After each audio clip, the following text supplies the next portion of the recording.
Hello friends, नमस्कार। बहुत बहुत स्वागत करेंगे आपके अपने यूट्यूब चैनल GDS के क्लासेस पे। साथियों, डेली सुबह के 11 बजे आपको SSC GD कांस्टेबल की क्लास दी जाती है। तो जो भी हमारे साथी तैयारी कर रहे हैं, हमारे साथ जुड़ना चाहते हैं, यूट्यूब पे जाके GDS के क्लासेस सर्च करिए और चैनल को सब्सक्राइब करके प्लेलिस्ट में जाके वीडियो सभी लगी हुई हैं, देख सकते हैं। आज हम सेट नंबर 14 को सॉल्व करेंगे।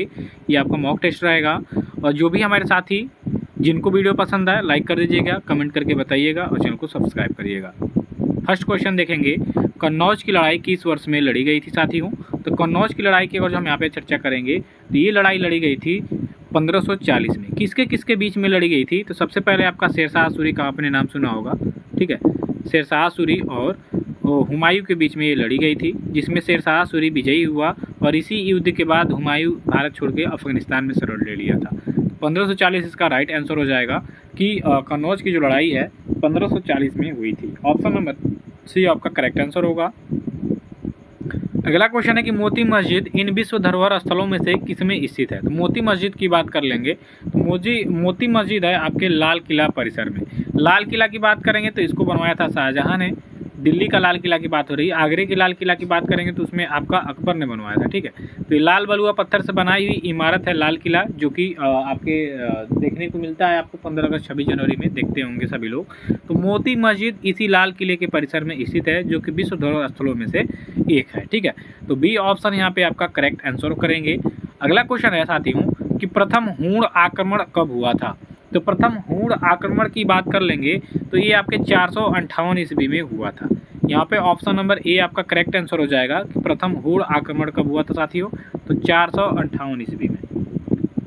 नेक्स्ट क्वेश्चन करेंगे कि राज्यसभा की कुल सदस्य संख्या कितनी हो जाएगी, ठीक है। तो देखिए राज्यसभा की बात करेंगे तो ये उच्च सदन है। इसमें जो सदस्य होते हैं टोटल 250 होते हैं। इतने लोग प्रतिनिधित्व करते हैं राज्यसभा का। बात करेंगे राज्यसभा के उत्पत्ति की, यानी किस अनुच्छेद में निहित किया गया है इसको, ठीक है। तो एक याद रखिएगा ट्रिक सरला। स मतलब संसद आपकी होती है, ठीक। र मतलब आपका राज्यसभा होता है, ठीक। तो इसका आपका क्या करेंगे कि जो राज्यसभा की टोटल संख्या हो जाएगी 250, और मैं बता रहा था सरला, ठीक है। सॉरी, थोड़ा सा कॉल आ गया था। तो स र ला, स मतलब आपका संसद हो जाएगा, र मतलब राज्यसभा हो जाएगा, ला मतलब लोकसभा हो जाएगा, ठीक है। तो संसद जो होती है आपके आर्टिकल 79 में, राज्यसभा 80 में और लोकसभा 81 में। तो आपकी जो राज्यसभा है ये आपके अनुच्छेद 80 में निहित की गई है, ठीक है। तो ये ट्रिक याद रखिएगा। 250 इसमें क्या होती है, सदस्य संख्या होती है। आगे की क्वेश्चन पे चर्चा करेंगे कि घटनों के बीच गुरुत्वाकर्षण द्वारा भारी मात्रा में एक साथ एकत्रित हुए तारों, धूल और गैस को क्या कहते हैं।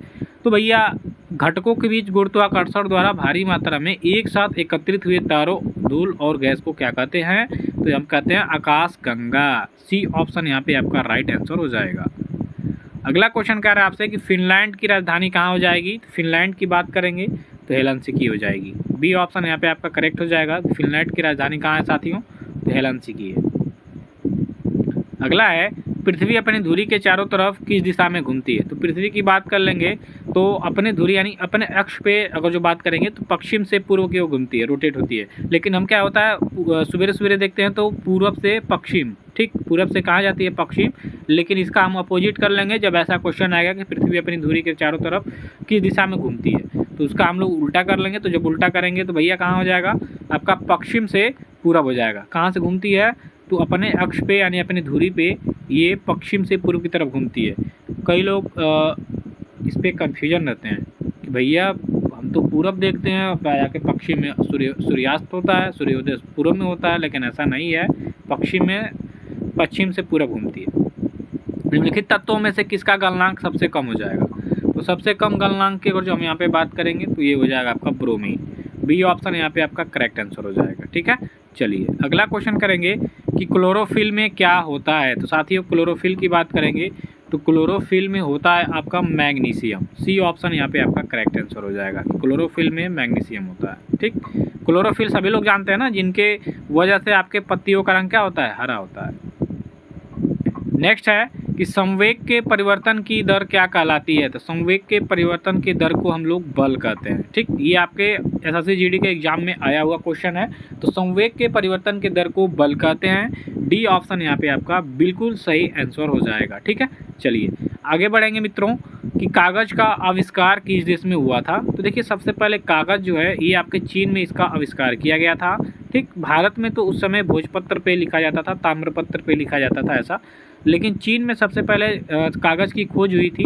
तो सी ऑप्शन यहाँ पे आपका करेक्ट आंसर कर देंगे। ठीक है, अगला है कि पंजाब केसरी किसे कहा जाता है। तो पंजाब केसरी कहा जाता है लाला लाजपत राय को। डी ऑप्शन यहाँ पे आपका करेक्ट आंसर हो जाएगा कि पंजाब केसरी किसे कहेंगे। तो पंजाब केसरी कहेंगे लाला लाजपत राय को। इनकी मृत्यु की बात करेंगे तो एक आपका प्रदर्शन हुआ था जिसमें अंग्रेजों की लाठी से इनके सिर पे चोट लगी और चोट लगने के कुछ समय बाद इनकी मृत्यु हो गई थी। तो Punjab Kesari Lala Lajpat Rai, D option correct होगा। फ्रांस की क्रांति का प्रमुख कारण क्या था। 1789 में ये क्रांति होती है और इस फ्रांस की क्रांति का जो प्रमुख कारण था ये फ्रांस के जो शासक थे जिनका निरंकुश शासन रहा, इनके वजह से फ्रांस की क्रांति हुई थी। तो फ्रांस की क्रांति का प्रमुख कारण था निरंकुश शासन। सी ऑप्शन यहाँ पे करेक्ट करेंगे। भारत का रूर प्रदेश कहलाता है। तो भारत का रूर प्रदेश आपका छोटा नागपुर का पठार है साथियों। बी ऑप्शन यहाँ पे आपका करेक्ट हो जाएगा कि भारत का रूर प्रदेश छोटा नागपुर का पठार है। बी ऑप्शन करेक्ट करेंगे। देखिए करंट अफेयर्स से कुछ क्वेश्चन काफ़ी ज़्यादा इंपॉर्टेंट कि पेरिस ओलंपिक 2024 में भारतीय हॉकी टीम ने किस देश को हरा के कांस्य पदक जीता था। ये काफ़ी मस्ट इंपॉर्टेंट क्वेश्चन रहेगा आपके एग्जाम की दृष्टि से और इसका राइट आंसर क्या हो जाएगा। तो स्पेन हो जाएगा। स्पेन को हरा के 2024 की जो पेरिस ओलंपिक हॉकी टीम है इसने क्या जीता था, कांस्य पदक। तो यहाँ पे ए ऑप्शन बिल्कुल सही उत्तर होगा। हाल ही में यंग भारत ओलंपियाड का शुभारंभ हुआ है। तो कहाँ पे हुआ है साथियों, इसका आपको आंसर देना है। तो ये आपके उत्तर प्रदेश में। डी ऑप्शन इसका करेक्ट आंसर हो जाएगा कि हाल ही में यंग भारत ओलंपियाड आपके उत्तर प्रदेश में हुआ था। यहाँ पे डी ऑप्शन आपका बिल्कुल करेक्ट आंसर हो जाएगा। आगे के क्वेश्चन पे चर्चा करेंगे कि हाल ही में किस राज्य ने मुख्यमंत्री मैया योजना सम्मान योजना की शुरुआत की है। तो मुख्यमंत्री मैया योजना सम्मान जो योजना है इसकी शुरुआत की गई है किस राज्य सरकार द्वारा। तो झारखंड राज्य सरकार द्वारा। सी ऑप्शन यहाँ पे आपका करेक्ट हो जाएगा। नेक्स्ट है कि हाल ही में समाचारों में रहे लीजियोनेयर रोग किसके कारण होता है। तो लीजियोनेयर रोग की बात कर लेंगे। तो ये एक बैक्टीरिया से होने वाला रोग है। बी ऑप्शन करेक्ट होगा और इसको आप इंपॉर्टेंट करिएगा क्योंकि ये रोग से संबंधित है। तो लीजियोनेयर रोग बैक्टीरिया के द्वारा फैलता है। हाल ही में अंशुमान गायकवाड़ का निधन हुआ, यह किस खेल से संबंधित है। ये भी आपके लिए इंपॉर्टेंट क्वेश्चन होगा क्योंकि खेल प्रदेश से क्वेश्चन आते हैं। तो ये आपके क्रिकेट से संबंधित थे। ऑप्शन ए इसका राइट आंसर हो जाएगा कि अंशुमान गायकवाड़ का निधन हुआ है हाल ही में और ये व्यक्ति आपके क्रिकेट खेल से संबंधित है। ठीक है, आगे बढ़िए कि पेरिस ओलंपिक 2024 में ओलंपिक समापन समारोह में भारत की जो ध्वजवाहक थे कौन थे। तो ये आपकी मनु भाकर जी थी।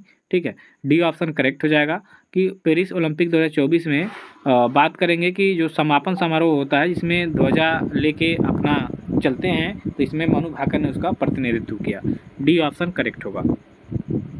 चंद्रमा के एक क्रेटर का नाम किसके नाम पर रखा गया है साथियों। तो चंद्रमा के एक क्रेटर का नाम रखा गया है पासंग शेरपा द्वारा। ए ऑप्शन इसका बिल्कुल सही उत्तर होगा कि चंद्रमा के एक क्रेटर का नाम रखा गया पासंग शेरपा के द्वारा। नेक्स्ट है भारत के राष्ट्रपति को शपथ कौन दिलाता है। तो भारत के राष्ट्रपति को शपथ दिलाया जाता है सर्वोच्च न्यायालय के मुख्य न्यायाधीश द्वारा। बी ऑप्शन यहाँ पे सही उत्तर होगा। नेक्स्ट क्वेश्चन की बात कर लेंगे कि ज्ञानपीठ पुरस्कार का सम्मान किस क्षेत्र से हो जाएगा।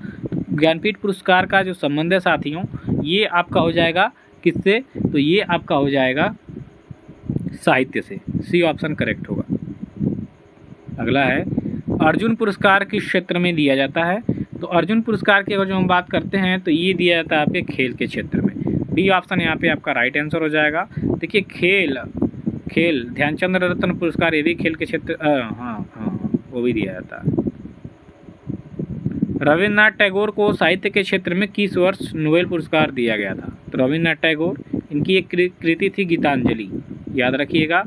गीतांजलि पे इनको इसका एक अंग्रेज व्यक्ति ने इंग्लिश में अनुवाद किया और 1913 में इनको साहित्य के क्षेत्र में पूरे एशिया में ये पहले व्यक्ति थे रविन्द्रनाथ टैगोर जिनको किसी भी क्षेत्र में नोबेल पुरस्कार मिला था। तो सही उत्तर होगा सी, अंग्रेजों के ज़माने में।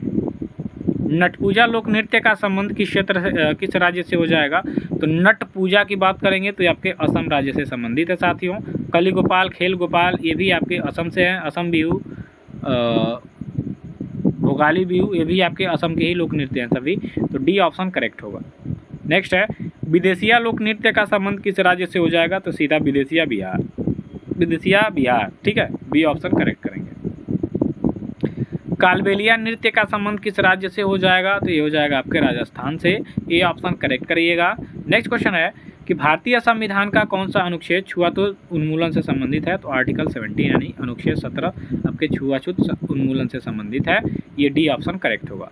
संविधान के किस अनुच्छेद में कानून के समान संरक्षण प्रावधानित है? तो ये आपके आर्टिकल 14 में दिया गया है, कानून का समान संरक्षण, ठीक है, सी ऑप्शन करेक्ट होगा।